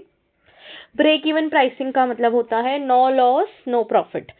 ऐसा प्लेस, ऐसा पॉइंट जहां पर आपका ना लॉस हो रहा हो ना ही प्रॉफिट हो रहा हो, मतलब आपकी इनकम कितनी है, 0। और हमेशा नो लॉस नो प्रॉफिट का मतलब ये होता है आप फिक्स्ड कॉस्ट को कंसिडर नहीं कर रहे हो। कॉस्ट हमेशा दो टाइप की होती है, एक होती है फिक्स्ड कॉस्ट, एक होती है वेरिएबल कॉस्ट। अगर आपका बिजनेस सिर्फ फिक्स्ड कॉस्ट रिकवर कर पा रहा है और वेरिएबल कॉस्ट 0 रिकवर हो रही है, तो उस पॉइंट को बोला जाएगा ब्रेक इवन पॉइंट, ठीक है। ब्रेक इवन पॉइंट का फॉर्मूला क्या है, फिक्स्ड कॉस्ट। फिक्स्ड कॉस्ट क्या होती है, जो कॉस्ट आप अवॉइड नहीं कर सकते। फॉर एग्जाम्पल मेरा कोचिंग सेंटर है, अगर वहाँ बच्चे आए या ना आए मुझे रेंट हमेशा पे करना है, मैंने रेंट पे लिया हुआ है तो मुझे रेंट हमेशा पे करना है, तो ये फिक्स्ड कॉस्ट है, ये वेरिएबल कॉस्ट नहीं है। और वेरिएबल कॉस्ट क्या होती है, जिसका इम्पैक्ट होता है डायरेक्ट प्रोडक्ट से। फॉर एग्जाम्पल मेरे पास स्टूडेंट्स आ रहे हैं और मैं अपने इंस्टीट्यूट पे क्या करती हूँ, फॉर एग्जाम्पल मैं रजिस्टर्स देती हूँ, जितने स्टूडेंट्स आएंगे मुझे उतने रजिस्टर देने पड़ेंगे और मुझे एक रजिस्टर मान लो 50 रुपए का पड़ता है। तो अगर मेरे पास 10 स्टूडेंट आए तो मेरी कितनी कॉस्ट हो जाएगी, 500 रुपए, और अगर मेरे पास 20 स्टूडेंट आए तो कितनी कॉस्ट हो जाएगी, 1000 रुपए। तो ये होती है वेरिएबल कॉस्ट, जिसका इम्पैक्ट आता है प्रोडक्ट से, ठीक है। तो फॉर्मूले में देखिए fix cost divide by selling price minus variable cost. Variable cost वो कॉस्ट जिसका इम्पैक्ट, जितनी गुड्स बढ़ेंगी जितना प्रोडक्ट बढ़ेगा उतनी वेरिएबल कॉस्ट बढ़ेगी, लेकिन फिक्स कॉस्ट फिक्स है। अगर मेरे स्टूडेंट पे 10 बच्चे आए तब भी उतना ही रेंट भरना है, 50 बच्चे आए उतना ही रेंट भरना है, ठीक है। देखिए एग्जाम्पल में आपको फिक्स कॉस्ट गिवन होगी, सेलिंग प्राइस गिवन होगा, वेरिएबल कॉस्ट गिवन होगी। आपको तो यहाँ पर पता भी नहीं लगाना कौन सी फिक्स कॉस्ट है कौन सी वेरिएबल कॉस्ट है, सीधा गिवन होगा, फॉर्मूले में लगा दो। फिक्स कॉस्ट कितनी है हमारी, 3 लाख, तो पहले लिखो 3 लाख, फिर डिवाइड करो सेलिंग प्राइस कितना है 20 रुपए, 20 रुपए लिख दिया, वीसी है हमारा 10 रुपए, तो माइनस कर दिया हमने 10 रुपए, तो कितना बन गया ये 3 लाख डिवाइड बाय 10, एक जीरो कट जाएगी, कितना आ जाएगा ये 30,000 यूनिट्स। इसका एक क्वेश्चन आपका सॉल्व करने का भी आ सकता है, एमसीक्यू में भी और नॉर्मल क्वेश्चन भी, ठीक है। उसके बाद है टारगेट प्रॉफिट प्राइसिंग। आप क्या करते हो, एक प्रॉफिट टारगेट डिसाइड कर लेते हो कि आपको भाई 5 लाख रुपए का प्रॉफिट चाहिए। यहाँ पे आप क्या करते हो, 5 लाख रुपए का आपने अमाउंट डिसाइड कर लिया कि भाई मुझे इस साल 5 लाख रुपए का प्रॉफिट चाहिए। तो अब उस 5 लाख को प्रॉफिट अर्न करने के लिए आप क्या करते हो, बीईपी ब्रेक इवन पॉइंट से ज़्यादा गुड्स बेचना शुरू करोगे ताकि आपका नो लॉस नो प्रॉफिट से होके क्या हो जाए, प्रॉफिट 5 लाख रुपए हो जाए, ठीक है। उसके बाद देखिए एडवांटेजेस क्या है, बहुत आसान है अप्लाई करना, कॉस्ट डाटा के बेसिस पे होता है। Not required to follow up and down of the prices in the market, आपको मार्केट में क्या प्राइस चल रहे हैं उस पर ध्यान देने की ज़रूरत नहीं है। Cost plus pricing guarantees no loss selling, यहाँ पे आप लॉस करोगे ही नहीं। आपने डिसाइड कर लिया कि भाई मुझे हर प्रोडक्ट पे 2 रुपये कमाने ही हैं, आपका टारगेट कितना है, हर प्रोडक्ट पे 2 रुपये कमाना। अगर आपने सोच लिया आप 2 रुपये कमाओगे तो आप कभी भी लॉस में नहीं बेचोगे, ठीक है। उसके बाद देखिए डिसएडवांटेजेस क्या है, डिमांड को तो हमने पूरा का पूरा इग्नोर कर दिया, कहीं पे कंसिडर ही नहीं किया। और कॉस्ट को एक्यूरेटली पता लगाना भी क्या है, बहुत डिफिकल्ट हो जाता है। यहाँ पर हम अज्यूम करते हैं सेल और प्रोडक्शन नंबर को कि भाई अगर हम 1000 बना लें 2000 बना लें, उसके हिसाब से क्या करते हैं, कॉस्टिंग करते हैं, कॉस्ट के बेसिस पे ही प्राइस निकालते हैं। तो ये क्या होता है, यहाँ पे अंदाजे ज़्यादा लगाए गए हैं और एक्यूरेटली डाटा कॉस्ट का भी अवेलेबल नहीं होता। उसके बाद थर्ड टाइप है हमारा, समझ गए, ये 4 टाइप हो गए हमारे कॉस्ट वाले। उसके बाद है हमारा कंपटीशन बेस्ड प्राइसिंग और मार्केट ड्रिवन प्राइसिंग। यहाँ पे मार्केट के बेसिस पे क्या होगा, प्राइस डिसाइड होगा। गोइंग रेट प्राइसिंग, जो आपका रेट मार्केट में चल रहा है उसी को क्या कर लो, फॉलो कर लो। मान लो अगर मार्केट में सारी टूथपेस्ट 200 की बिक रही है तो आप भी क्या करो, आपका प्रोडक्ट टूथपेस्ट है, आप भी क्या करो 200 रुपये की ही बेच दो। इसे बोला जाता है गोइंग रेट प्राइसिंग, इसका नाम प्रिवेलिंग प्राइसिंग भी है। और फॉलो द क्राउड, मतलब जो क्राउड कर रहा है वो करते जाओ। Prices are maintained at par with the average level of the pricing in the industry, जो इंडस्ट्री में एवरेज प्राइस चल रहा है आप भी वही चार्ज कर लो। The firm accepts the price prevailing in the industry in order to avoid price war. इसका फायदा क्या होगा, प्राइस वॉर नहीं होगी, लड़ाई नहीं होगी। एक्सेप्टेंस प्राइसिंग भी कहते हैं और पैरिटी प्राइसिंग भी कहते हैं इसे, ठीक है। और ये कहाँ यूज होती है, most common with product that do not vary much from one supplier to another like steel और टॉयलेट सोप, मतलब ऐसे प्रोडक्ट जिनमें ना ज़्यादा डिफरेंस नहीं होता और प्राइस भी क्या होते हैं हमेशा ऑलमोस्ट सेम ही चल रहे होते हैं और प्रोडक्ट में भी ज़्यादा चेंजेस नहीं होते। हम सोचते नहीं है कि भाई इसका अच्छा है उसका अच्छा है, खरीद लेते हैं। तो वहाँ पर आप क्या कर सकते हो, गोइंग रेट प्राइसिंग को फॉलो कर सकते हो कि भाई सारा क्राउड यही फॉलो करता है, मैं भी यही प्राइस लगा दूंगा। उसके बाद है कस्टमरी प्राइसिंग। कस्टमरी का मतलब होता है कस्टम, नाम में ही क्या है, कस्टम। कस्टम का मतलब क्या होता है, परंपरा, परंपरा प्रतिष्ठा अनुशासन। मूवी देखिए मोहब्बत है, तो वहाँ पे यूज किया है, जो भाई सालों से चलता आ रहा है वही प्राइस चलाओ। मतलब अगर 1980 में वो प्रोडक्ट 10 रुपए का बिक रहा था, आज भी वो कितने का बिक रहा हो, 10 रुपए का बिक रहा हो, वो होता है customary pricing. In the case of some commodities the price gets fixed because they have prevailed over a long period of time. बहुत टाइम से यही प्राइस चलता आ रहा है। जैसे कि एक चाय का कप टपरी पे 10 रुपए का ही बिक रहा है बहुत समय से।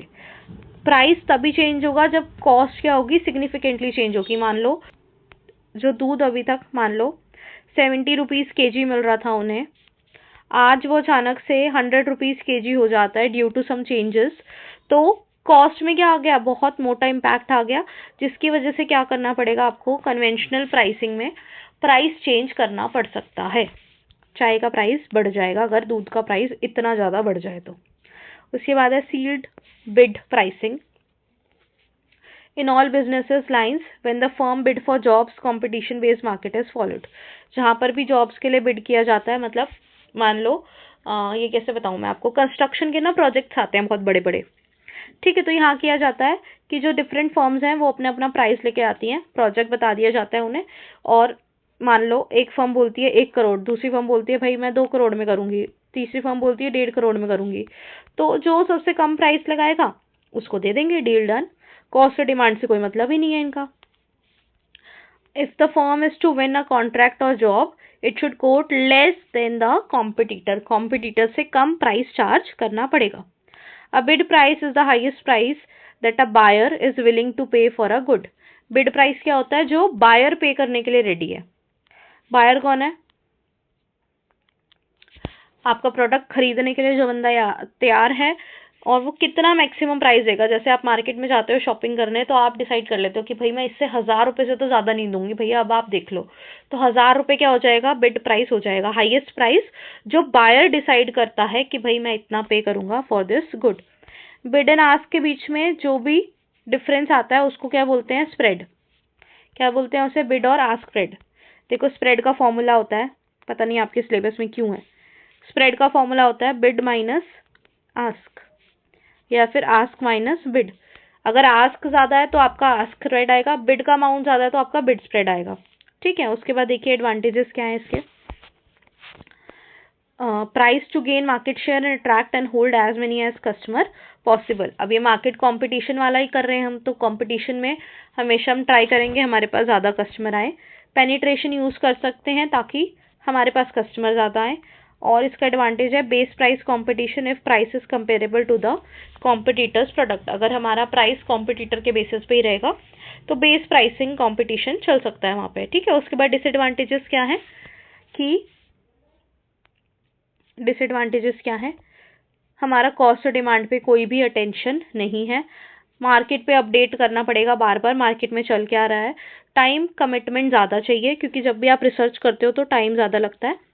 और प्राइसिंग स्ट्रैटेजी बहुत आसानी से क्या हो जाती है? कॉपी हो जाती है, क्योंकि ना कॉस्ट पे डिपेंडेबल है और ना ही डिमांड पे ना ही कॉस्ट पे डिपेंडेबल है और ना ही डिमांड पे डिपेंडेबल है। ठीक है। ये हो गई हमारी डिफरेंशियल बेस्ड प्राइसिंग। उसके बाद है हमारा वैल्यू बेस्ड प्राइसिंग। ये तो आप ऑलरेडी पढ़ के आए हो। परसीव्ड वैल्यू प्राइसिंग, जो बायर उस प्रोडक्ट की वैल्यू लगाए उसे कहा जाता है perceived value pricing rather than the sellers cost. मतलब सेलर को कितना पैसा लगा उसे बनाने में कुछ फर्क नहीं पड़ता, जितना बायर सोचता है उतना वैल्यू आप लगाओ। और है वैल्यू फॉर मनी। अगर कंज्यूमर ये प्रोडक्ट खरीद लेता है तो उसे कितने पैसों का फायदा होगा। मान लो अगर आप वो टीवी खरीदा है, जिस टीवी की हम पहले बात कर रहे थे, जिसकी वैल्यू आपने 4500 लगाई थी, लेकिन अगर आपको उसका फायदा होने वाला है 5500 का, तो वैल्यू फॉर मनी क्या होगा? 5500 रुपये।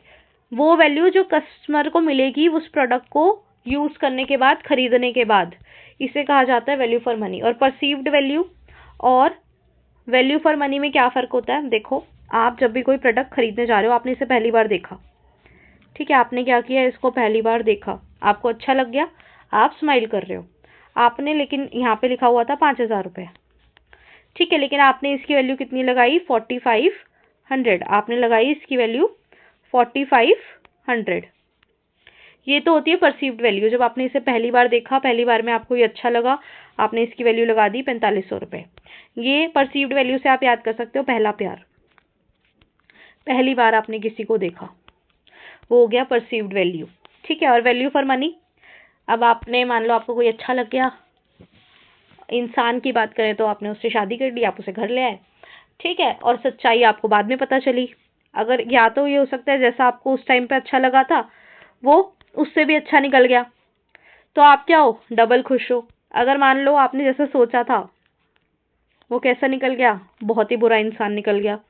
तो वो होता है वैल्यू फॉर मनी, होता है बाद वाली बात। वैल्यू फॉर मनी समझ गए अब? वैल्यू फॉर मनी इज बाद वाली बात, कि शादी होने के बाद आपको इंसान की सच्चाई पता चलती है।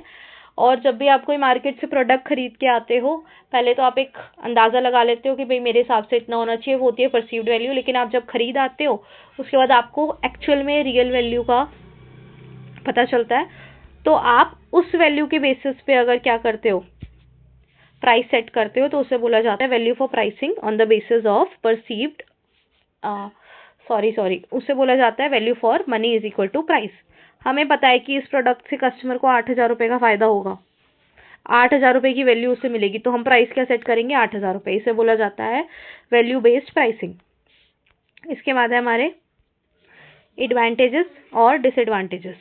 यहाँ पे आपको बहुत ज़्यादा डाटा कलेक्ट करना पड़ता है, गैदर करना पड़ता है, एनालाइज करना पड़ता है। थोड़ा कॉम्प्लेक्स प्रोसेस है, थोड़ा नहीं, आई गेस बहुत कॉम्प्लेक्स है। आपको दूसरे बंदे को कितना फ़ायदा होगा वो प्रोडक्ट खरीदने से, वो कैलकुलेट करना है, तो इट इज़ अ टास्क। और यहाँ पे आपको बहुत ज़्यादा एक्सपर्टीज चाहिए, ऐसी कोई भी कैलकुलेट नहीं कर सकता, एक बहुत समझदार इंसान उसके लिए चाहिए होगा। ठीक है, उसके बाद है एडवांटेजेस क्या है इसके। Based on several consumer focused methods, expert का ओपिनियन होगा, सर्वेज होंगे, प्राइस एक्सपेरिमेंट होंगे, पास्ट प्रेजेंट का एनालिसिस होगा, एक्सपेक्टेड मार्केट रेट कंडीशन, ये सारी चीज़ों का क्या होता है यहाँ पर कंसिडर किया जाता है, इसलिए ये एक अच्छा मेथड है क्योंकि कंज्यूमर को इंपॉर्टेंस दी जा रही है। Only way to price new product, एक ही तरीका हो जाएगा प्राइस को नए प्रोडक्ट्स, जब नए प्रोडक्ट्स पे प्राइसिंग करनी होती है तो हमारे पास एक ही तरीका होता है, वैल्यू फॉर मनी मेथड। ठीक है, यहाँ से एमसीक्यू बन सकता है, only way to price new product is value for money method. उसके बाद देखिए, it consider industry structure, segmentation, competition, pricing and, याद कर लेना यार इसको, तुम्हें मैं क्या समझाऊंगी, रिवीजन वीडियो में इतना नहीं समझा पाऊंगी। Major pricing methods, it is difficult to determine exactly which pricing policy a firm follow because firm usually use a combination of pricing methods and many policies are not explicitly stated। क्या लिखा है यहाँ पर कि बहुत difficult है determine करना कि कौन सी पॉलिसी एक फर्म को यूज़ करनी चाहिए। क्यों? क्योंकि फर्म क्या करती हैं, 2-3 पॉलिसीज़ का कॉम्बिनेशन यूज़ करती है। तो कुछ प्राइसिंग मैं आपको बता देती हूँ जो आपके सिलेबस में है, देखिए चले। सबसे पहले ये कॉम्पिटिटिव प्राइसिंग। कॉम्पिटिटिव प्राइसिंग क्या होता है, कॉम्पिटिटर के प्राइस को देख के प्राइस फिक्स करना, कॉम्पिटिटर के प्राइस को देखकर अपना प्राइस फिक्स करना। Price is fix according to competitors price. ठीक है, कब यूज़ होता है, जब आप एक हाईली कॉम्पिटिटिव मार्केट में अपना प्रोडक्ट बेच रहे हो तब यूज़ होता है, और आपके प्रोडक्ट्स क्या हैं, सिमिलर हैं, होमोजीनियस हैं, अगर आपका यूज़ नहीं करेंगे तो उनका यूज़ कर लेंगे, सब्स्टिट्यूट्स हैं। एग्जाम्पल क्या है, when coca cola price 200 ml bottle at 8 rupees, Pepsi also followed. Pepsi ने भी क्या किया, 8 रुपये का उस प्रोडक्ट को लॉन्च कर दिया। क्यों? क्योंकि उनका हाईली कॉम्पिटिटिव है, अगर कोई कॉक नहीं पिएगा तो पेप्सी पी लेगा, तो हाईली कॉम्पिटिटिव है और प्रोडक्ट्स क्या हैं, सिमिलर हैं। उसके बाद देखिए पेनिट्रेशन प्राइसिंग। पेनिट्रेशन प्राइसिंग क्या होता है, पेनिट्रेशन का मतलब है पेनी, पेनी पेनी मतलब छोटा, लो प्राइस स्टार्ट करेंगे बिगनिंग में। ठीक है, क्यों? To capture the large market share, to capture the large market share. इसका एग्जाम्पल है जियो। जियो ने क्या किया था, सबसे पहले जब वो अपना लॉन्च किया था उसने सिम, तो उसने ये किया था, उसने फ्री में अवेलेबल किया था कि फ्री कॉल्स, फ्री डाटा, सब कुछ फ्री, सिम भी आप लेकर जाओ फ्री। तो सबने क्या किया था, बहुत सारी सिम परचेज कर ली थी, तो मम्मी के नाम से मम्मी जियो, पापा जियो, सबके पास एक जियो की सिम आ गई थी। इस तरीके से जियो ने क्या किया था, पूरी मार्केट को कैप्चर किया था, जिसकी वजह से जो छोटे छोटे प्लेयर्स थे वो सारे क्या हो गए थे, हट गए थे। तो ये तरीका होता है टारगेट मार्केट शेयर को कैप्चर करने का। अब इसके फीचर्स क्या होते हैं, इंट्रोडक्टरी प्राइस क्या होगा, लो होगा, और मार्केट ग्रोथ क्या होती है, बहुत फटाफट होती है, क्योंकि आपका प्राइस ही इतना कम है कि आपको मार्केट ज़्यादा मिलती है, और ज़्यादातर अट्रैक्ट करता है लो इनकम कस्टमर को। कैसे कस्टमर्स अट्रैक्ट होंगे, जिनकी इनकम क्या है, लो है, क्योंकि कम प्राइस वाला वही खरीदेगा जो जिनकी इनकम थोड़ी कम है। उसके बाद है प्रीमियम प्राइसिंग। प्रीमियम प्राइसेस का मतलब है कि कुछ प्राइस आप अपने कॉम्पिटिटर से ज़्यादा चार्ज करो, कुछ प्राइस आप अपने कॉम्पिटिटर से ज़्यादा चार्ज करो। क्यों? क्योंकि आप एक ब्रांड हो और आप एक हटके क्वालिटी प्रोवाइड करते हो। ठीक है, प्रीमियम प्राइसिंग का मतलब है आप प्रीमियम प्राइस चार्ज करो, क्योंकि आपकी ब्रांड वैल्यू है और क्योंकि आप एक अच्छी क्वालिटी प्रोवाइड कर रहे हो अपने कॉम्पिटिटर से। इसके फीचर्स क्या हैं, आपका प्रोडक्ट कैसा होगा, हाई क्वालिटी होगा, प्रॉफिट मार्जिन हाई हो जाएगा, और ब्रांड इमेज क्या हो जाती है, उससे स्ट्रॉन्ग हो जाती है। आपकी ब्रांड इमेज क्या हो जाएगी, स्ट्रॉन्ग हो जाएगी। एग्जाम्पल देखिए, ब्रांडेड क्लोथ्स क्या होते हैं, कॉस्टली होते हैं। इससे आप क्या समझते हैं कि जो फॉर एग्जाम्पल अगर आप प्यूमा की टी शर्ट लेते हैं या प्यूमा के शूज़ लेते हैं, वो क्या होते हैं, एक्सपेंसिव होते हैं। है तो जूते ही, आपको जूते 400 रुपये के भी मिल जाएंगे, 4000 के भी मिल जाएंगे, 40,000 के भी मिल जाएंगे। मतलब मैंने सुना आजकल स्निकर्स आते हैं कुछ जो बहुत ही एक्सपेंसिव होते हैं। ठीक है, उनका प्राइस 40,000 है। क्यों है? क्योंकि एक ब्रांड वैल्यू है, उसमें स्ट्रॉन्ग ब्रांड इमेज है, प्रोडक्ट हाई क्वालिटी का होता है, और उनका प्रॉफिट मार्जिन भी ऑब्वियसली हाई है। क्यों? क्योंकि यार देखो, जूते बनाने में चार्जेस तो मतलब अगर नॉर्मल जूता है तो उसमें 200 रुपये लग गए होंगे, तो 400 का बिक रहा है। इसमें मैक्सिमम अगर कितना ही अच्छा वो आइटम लगा ले तब भी वो कॉस्ट अगर हम देखें तो 400-500 से ज़्यादा नहीं बैठती, लेकिन वो जूता कितने का बिकता है, 40,000 रुपये का बिकता है। तो ये हो जाता है हमारा ब्रांडेड क्लोथ्स कॉस्टली और एक प्रीमियम प्राइस, ठीक है। उसके बाद देखिए इकोनॉमी प्राइसिंग। इकोनॉमी प्राइसिंग का मतलब है इकोनॉमीज ऑफ स्केल। आपने सुना है इकोनॉमिक्स में कॉन्सेप्ट होता है कि इकोनॉमीज ऑफ स्केल, जब आप ज़्यादा प्रोडक्शन करते हो तो आपकी कॉस्ट क्या हो जाती है, कम हो जाती है। कॉस्ट क्या हो जाएगी, मिनिमम हो जाएगी जब आप मैक्सिमम प्रोडक्शन करोगे। तो अगर आपको प्राइस कम चार्ज करना है तो अपनी कॉस्ट को मिनिमम करना पड़ेगा और प्रोडक्शन ज़्यादा करना पड़ेगा। इसको कहा जाता है इकोनॉमी प्राइसिंग। बेसिक प्रोडक्ट्स होते हैं, मार्केटिंग कॉस्ट यहाँ पर लो होती है और प्राइस सेंसिटिव कस्टमर्स हमारे होते हैं, ठीक है। प्राइस सेंसिटिव मतलब जिनको प्राइस से ज़्यादा फर्क पड़ता है। उसके बाद देखिए एग्जाम्पल है लो कॉस्ट रिटेल स्टोर्स। इसके बाद देखिए everyday low pricing. Everyday low pricing EDLP। यहाँ पर आप हमेशा ही लो प्राइस चार्ज करते हो विदाउट फ्रीक्वेंट डिस्काउंट। कुछ जगह पर क्या होता है आपको ऐसे होता है कि भाई मिंत्रा पे कुछ सेल लगती है या अमेज़न पे कुछ सेल लगती है, वो कभी कभी क्या करते हैं फ्रीक्वेंट डिस्काउंट्स प्रोवाइड करते हैं, कभी कभी डिस्काउंट्स प्रोवाइड करते हैं। लेकिन कुछ ऐसे फर्म्स हैं जहाँ पर हमेशा ही क्या होता है, लो प्राइस चार्ज किया जाता है। इनका स्टेबल प्राइस है, बार बार प्राइस चेंज नहीं होता, लो प्राइस ही सेट कर देते हैं ये। कस्टमर लॉयल्टी, अगर कस्टमर को कम प्राइस पे हमेशा वहाँ मिलेगा तो कस्टमर बार बार आएगा लेने के लिए। और नो फ्रीक्वेंट ऑफर्स, मतलब यहाँ पर कुछ ऐसा स्पेशल ऑफर्स नहीं आते रहते, Diwali offer, Holi offer etcetera. यहाँ पर क्या होता है, हमेशा ही लो प्राइसिंग चल रही होती है। एग्जाम्पल देखिए retail stores offering fix low prices. जैसे आप विशाल मेगा मार्ट में जाओगे तो वहाँ पर कुछ नमकीन के ऐसे पैकेट है, वहाँ पे फर्स्ट क्रॉप की नमकीन आती है, वो हमेशा वहाँ पे कुछ ना कुछ कम प्राइस पर लगी रहती है हमेशा। तो फिक्स्ड लो प्राइस है वहाँ पर, अगर आपको वो लेनी है तो वहाँ जाकर ले सकते हो। ये होता है EDLP, जहाँ पर एवरीडे लो प्राइस होगा, बार बार डिस्काउंट्स नहीं आते, वहाँ एक बारी में क्या होता है लो प्राइस सेट हो जाता है। इसके बाद है साइकोलॉजिकल प्राइसिंग। ये आपके दिमाग के साथ खेलता है, आपको लगेगा आप कम पैसे दे रहे हो बट आप उतने ही पैसे दे रहे होते हो। फॉर एग्जांपल आप जो भी फ्लिपकार्ट पे देखोगे या अमेज़न पे देखोगे, फ़ोन वगैरह खरीदते होगे आप लोग, तो वहाँ प्राइसिंग कैसी होती है, ऐसे होती है कि 19,999। आपको लगेगा आप 19,000 रुपये पे कर रहे हो, हालांकि 20,000 के, लेकिन 19,999 का मतलब क्या हो जाएगा, 20,000 हो जाता है, ठीक है। और एग्जांपल दूँ मैं आपको तो ऑनलाइन 19 रुपीज़ का प्रोडक्ट बिक रहा होता है, ये होता है साइकोलॉजिकल प्राइसिंग। इससे इम्प्रेशन क्रिएट होता है लो प्राइस का, लेकिन एक्चुअल में क्या होता है, प्राइस हाई ही होता है। ऐसे ही मैंने देखा है पावर बैंक्स मिलते हैं तो उनकी प्राइसिंग भी ऐसी होती है 1,799। आपको लगेगा आप 1,700 का खरीद रहे हो, लेकिन एक्चुअल में आप कितने पे कर रहे हो, 1,800 रुपये। तो इम्प्रेशन लो प्राइस का बनेगा, लेकिन आपका प्राइस क्या होता है, उतना ही होता है, ठीक है। उसके बाद देखिए इसे ओड प्राइसिंग भी कहा जाता है, ओड प्राइसिंग भी कहा जाता है। ओड क्यों कहा जाता है, यहाँ पे हम ओड नंबर्स को यूज़ करते हैं। उसके बाद देखिए leader pricing, loss leader pricing. Some product sold at very low prices to attract customer. यहाँ पे क्या किया जाता है, हम कस्टमर को अट्रैक्ट करने के लिए कोई एक प्रोडक्ट अपना सस्ता कर देते हैं, कुछ प्रोडक्ट्स को कम प्राइस पर बेचते हैं ताकि हम कस्टमर्स को अट्रैक्ट कर लें। और ये हमेशा क्या होता है, टेम्परेरी होता है, कुछ टाइम के लिए। ये जेप्टो ने किया था। जेप्टो क्या करता है, आपको ऑफर देगा कि 1 रुपये का ये प्रोडक्ट खरीदो, 2 रुपये का ये प्रोडक्ट करो, 9 रुपये पे, 19 रुपये पे। तो वो क्या होता है, लॉस लीडर प्राइसिंग, जहाँ पर कुछ प्रोडक्ट्स को कम प्राइस पे वो दे देगा। और वो क्या कहता है, आप 500 का प्रोडक्ट 500 रुपये का ऑर्डर करोगे तो आप ये कुछ प्रोडक्ट्स हैं इनको आप 9 रुपीज़ में खरीद सकते हो, ठीक है। ये होता है कुछ प्रोडक्ट को लो प्राइस पे बेचो ताकि कस्टमर क्या हो जाए, अट्रैक्ट हो जाए, ठीक है। वो टेम्परेरी प्राइस रिडक्शन होता है। स्टोर कस्टमर्स क्या हो गए, इंक्रीज हो गए। और टोटल सेल्स अगर देखें हम, जो पहले बंदा 200 रुपये का खरीदने वाला था वो 1 रुपये का फ्री प्रोडक्ट देख के कितने का खरीद लेता है, उस टाइम पे 500 रुपये का प्रोडक्ट खरीद लेता है। ये होता है टोटल सेल्स, तो क्या हो जाती है, हमेशा इससे हाई हो जाती है। Discount on popular products. उसके बाद देखिए market skimming pricing.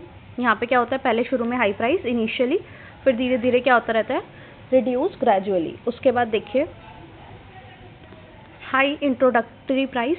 Introduction phase में क्या होता है, प्राइस हाई होता है, अर्ली प्रॉफिट रिकवरी हो जाती है और नए प्रोडक्ट्स के लिए यूज़ किया जाता है जिनमें कुछ अलग हो।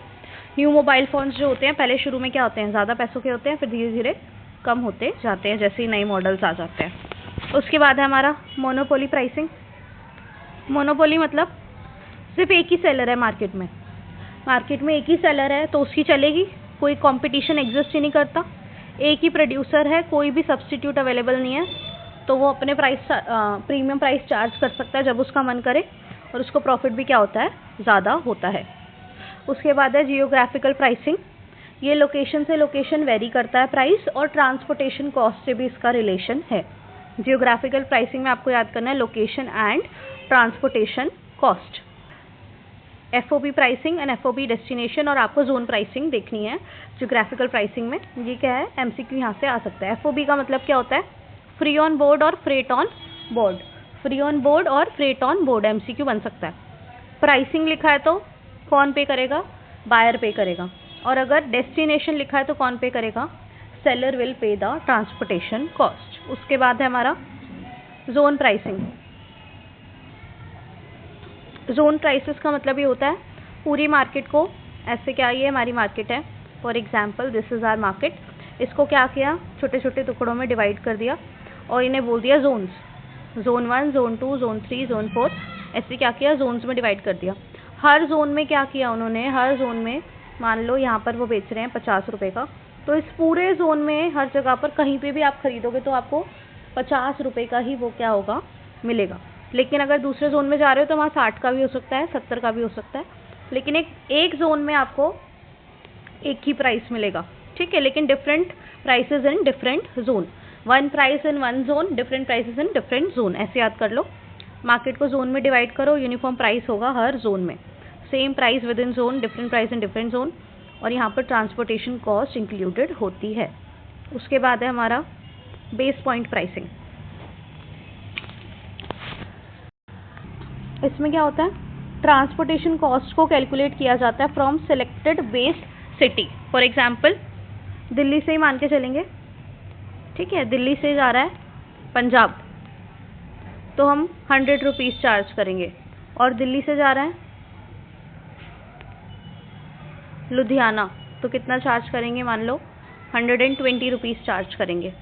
हमेशा बेस सिटी क्या रहेगी, दिल्ली रहेगी, चाहे वो बीच में हरियाणा से आ रहा हो, मान लो हरियाणा से भी जा रहा है तो बेस सिटी क्या रहेगी, हमारी दिल्ली ही रहेगी, तो दिल्ली वाला ही चार्ज हम क्या करेंगे, उसमें चार्ज किया जाएगा।